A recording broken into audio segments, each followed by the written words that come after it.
बिस्मिल्लाहिर्रहमानिर्रहीम। अस्सलाम वालेकुम नाज़रीन, मैं हूं साकिब बशीर। इस वक्त हम एडिशनल सेशन जज हुमायूं दिलावर की अदालत के बाहर मौजूद हैं, जहां पे आज बहुत ही अहम केस की समाअत हुई है। ये इमरान खान के खिलाफ तोशा खाना फौजदारी कार्रवाई का केस है। सुबह 8:30 बजे से लेकर 3:30 बजे तक इलेक्शन कमीशन के वकील और इमरान खान के वकील ख्वाजा हारिस ने, इलेक्शन कमीशन के वकील अमजद परवेज ने दलाइल दिए हैं। 6 से 7 घंटे पर मुहित ये दलाइल थे। अगरचे इमरान खान के वकील ये चाह रहे थे कि दलाइल 12:30 जो जुमा के रोज अदालती वक्त है तब तक जो है वो केस खत्म हो जाए और उसके बाद आइंदा तारीख पर वो मजीद दलाइल देंगे, लेकिन अदालत ने इसकी इजाजत नहीं दी और कहा कि आज ही आपको ये दलाइल देना पड़ेंगे।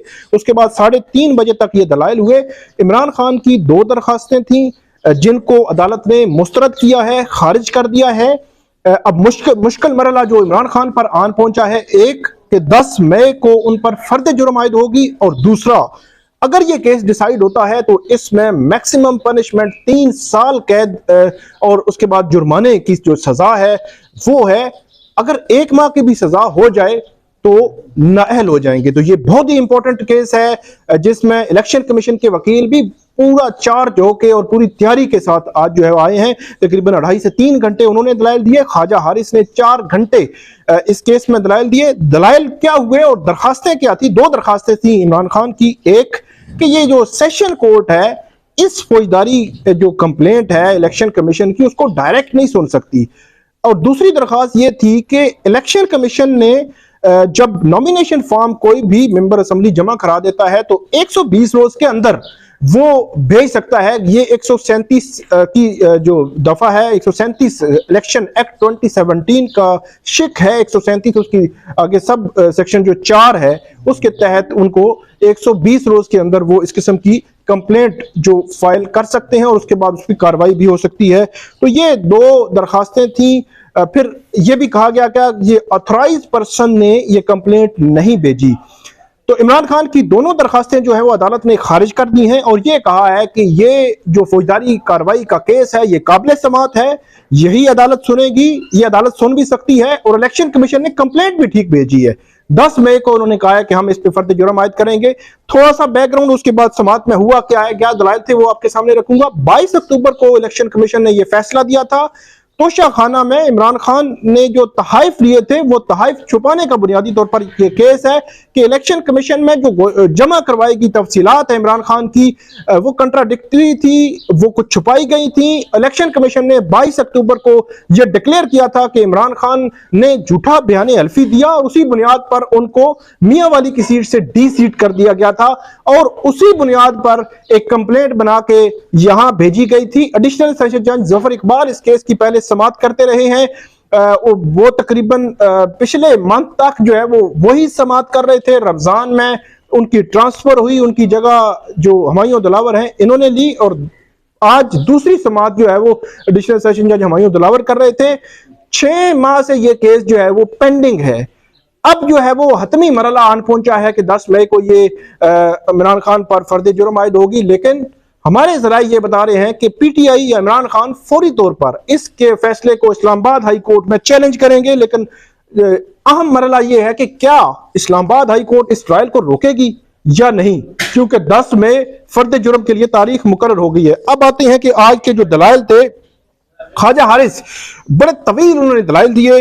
मुख्तलिफ अदालती नज़ीरें जो पूरे पाकिस्तान से सुप्रीम कोर्ट से अदालती नज़ीरें अदालत के सामने रखी और उसमें अदालत को ये कन्विंस करने की उन्होंने कोशिश की। बड़ा तफसीलन उन्होंने पढ़ा, हर जजमेंट जो इसका हवाला वो दे रहे थे उसको तफसीलन पढ़ रहे थे। उसमें जो आर्गूमेंट्स थे, उसमें जो जजमेंट थी, जो कोर्ट ऑब्जर्वेशंस थी कि जो डायरेक्टली सेशन कोर्ट इस कंप्लेंट को एंटरटेन नहीं कर सकती, ये मजिस्ट्रेट के पास आनी है।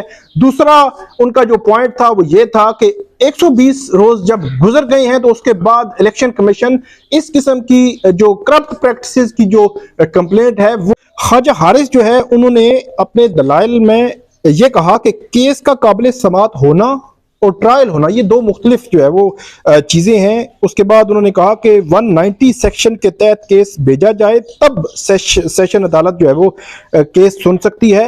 दरखास्त गुजार डिस्ट्रिक्ट इलेक्शन कमिश्नर की जानिब से शिकायत दायर करने का कानूनी तरीकाकार वो दुरुस्त नहीं था, जो मैंने आपको शुरू में बताया। उसके बाद उन्होंने कहा कि शिकायत मजिस्ट्रेट की अदालत में जाने के बाद सेशन कोर्ट में जानी थी। उसके बाद उन्होंने ये भी कहा कि तोशाखाना केस में शिकायत कुनिंदा डिस्ट्रिक्ट इलेक्शन कमिश्नर है, जो इलेक्शन एक्ट सेक्शन 90 की खिलाफ वर्जी है।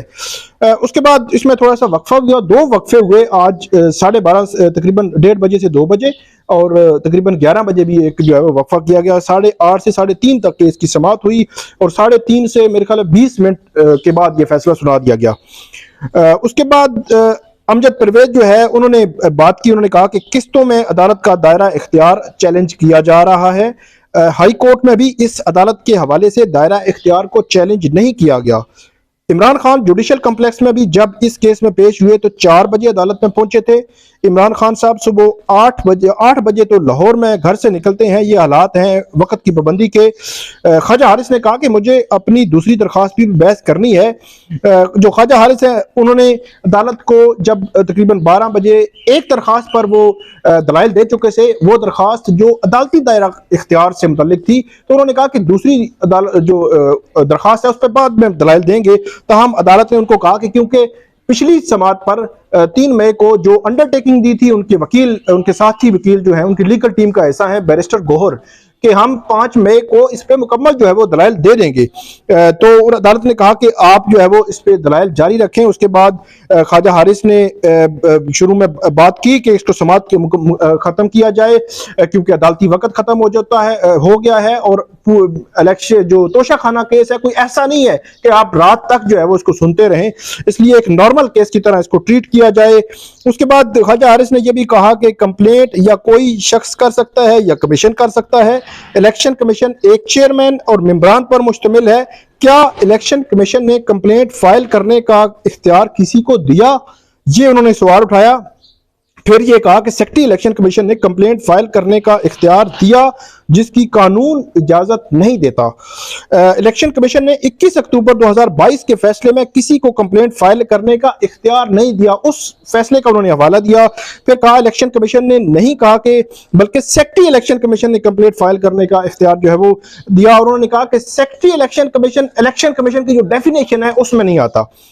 आगे चलकर उन्होंने कहा कि जो ख्वाजा हारिस है कि 8 नवंबर 2022 को एक बयान हल्फी दिया गया। वकास अहमद जो डिस्ट्रिक्ट इस्लामाबाद के इलेक्शन कमिश्नर हैं, उन्होंने दिया कंप्लेंट पर और बयान हल्फी पर वकास अहमद के दस्तखत मुख्तलिफ हैं।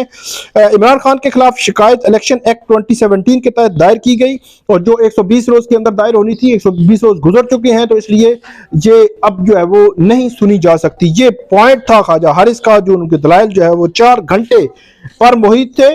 बड़ा क्रक्स जो है वो मैंने आपके सामने रखा है। अमजद परवेज ने दलाइल का आगाज किया तो कहा इलेक्शन कवानीन के हवाले से कोई भी अदालती फैसला इस अदालत के सामने पेश नहीं किया गया और इलेक्शन कवानीन के तहत सेशन अदालत इस केस का ट्रायल कर सकती है। इलेक्शन कमीशन की कंप्लेंट पर सेशन अदालतों ने सियासतदानों की बीए की जाली डिग्रियों के केस सुने और यह भी कहा कि सुप्रीम कोर्ट ने बीए की जाली डिग्रियों पर इलेक्शन कमीशन को सियासतदानों के खिलाफ करप्ट प्रैक्टिसेस की कार्रवाई का कहा कि सुप्रीम कोर्ट ने कहा। फिर आगे चलकर अमजद परवेज कहते हैं कि तोशाखाना केस में कोई कार्रवाई आगे नहीं बढ़ सकी सिवाय इमरान खान की जानिब से 2 दरखास्तें फाइल होने के। उसके बाद कहते हैं कि आइन के मुताबिक इलेक्शन कमीशन की ड्यूटी इलेक्शन कराना है और करप्ट प्रैक्टिसेस को रोकना है। जब आईनी जिम्मेदारी अदा करना है तो कोई भी जैली कानून साजी रास्ते में हायल नहीं हो सकती। उसके बाद जो अमजद परवेज हैं उन्होंने कहा कि तोशाखाना केस में इलेक्शन कमीशन ने स्पीकर कौमी असम्बली के रेफरेंस पर कार्रवाई की और इमरान खान ने जो असासों की तफसीलात हैं वो जानबूझकर छुपाई और उसके बाद ये भी कहा कि जो इतलाक है 120 रोज का वो नहीं होता इस केस में कि 120 रोज के अंदर जो है कार्रवाई आपने करनी है। उसके बाद उन्होंने कहा कि स्पीकर ने जो रेफरेंस भेजा उसमें कहा गया कि इमरान खान ने अपने इन असासों को जाहिर नहीं किया और उसके बाद इलेक्शन कमीशन ने फ्री कैन को सुनने के बाद झूठा जो बयान हल्फी था उसको डिक्लेयर किया और इत्तेफाक राय से यह फैसला हुआ कोई भी कानून असासों को छुपाने और झूठा डिक्लेरेशन जो है वो जमा कराने की इजाजत नहीं देता। कानून कहता है कि इलेक्शन कमीशन करप्ट प्रैक्टिस पर सेशन जज के पास जाएगा, ये कंप्लेंट जाएगी और केस का फैसला 90 दिन में होगा, मतलब 3 माह में होगा। उसके बाद उन्होंने कहा कि इलेक्शन कमीशन ने अपने ऑफिस को झूठे डिक्लेरेशन पर इमरान खान के खिलाफ करप्ट प्रैक्टिस की कार्रवाई शुरू करने का कहा और इलेक्शन कमीशन के तमाम मेंबरान के दस्तखत फैसले पर मौजूद हैं। कमीशन के फैसले के बाद सेक्रेटरी इलेक्शन कमीशन ने डिस्ट्रिक्ट इलेक्शन कमिश्नर को कंप्लेंट फाइल करने का इख्तियार दिया और इमरान खान की जानिब से अदालत के दायरा कार और दरखास्त के नाकाबिल समाअत होने से मुतल्लिक दरखास्तें केस को इल्तवा करने के लिए दायर की गई कि इमरान खान जानबूझकर केस लटकाना चाहते हैं। उनका ये दावा था, ये उन्होंने इल्जाम लगाया और ये कहा कि अदालत के दायरा इख्तियार दरखास्त के नाकाबिल समाअत होने से मुतल्लिक दरखास्तें मुस्तरद की जाए, इमरान खान पर फर्द जुर्म आयद की जाए। उसके बाद ये फैसला 3:30 बजे महफूज हुआ। इमरान खान के जो वकील थे बैरिस्टर गौर, उन्होंने जवाब भी दिया। लुबे लबाब वही था जो मैंने आपको बताया। 10 मई इमरान खान पर फर्द जुर्म आयद होगी। दोनों दरखास्तें खारिज कर दी गई हैं। दूसरी तरफ पीटीआई का यह कहना है कि वो इस फैसले को इस्लामाबाद हाई कोर्ट में चैलेंज करेंगे और बज़ाहिर ऐसे लगता है कि पीर के रोज ये फैसला चैलेंज होगा। मंगल या बुध, इन दोनों दिनों में ये केस वहां मुकर्रर होगा। और क्या 10 मई से पहले इस्लामाबाद हाई कोर्ट से पीटीआई को या इमरान खान को जो हुक्म इम्तना है या स्टे मिलेगा इन प्रोसीडिंग्स पर या नहीं? अगर नहीं मिलेगा तो 10 मई को इमरान खान को यहां पेश होना पड़ेगा, वगरना उनके वारंट्स भी जारी हो सकते हैं और माजी की वो सिचुएशन जो है वो दोबारा बन सकती है जो इससे कबल भी बनी है। ये थी केस आज के इस केस की अहम केस की कार्रवाई। फैक्ट्स हकायक जो आपके सामने मैंने रखे, आप हमें इस पे फीडबैक जरूर दीजिएगा। आइंदा भी हम आपको अपडेट करते रहेंगे। बहुत शुक्रिया।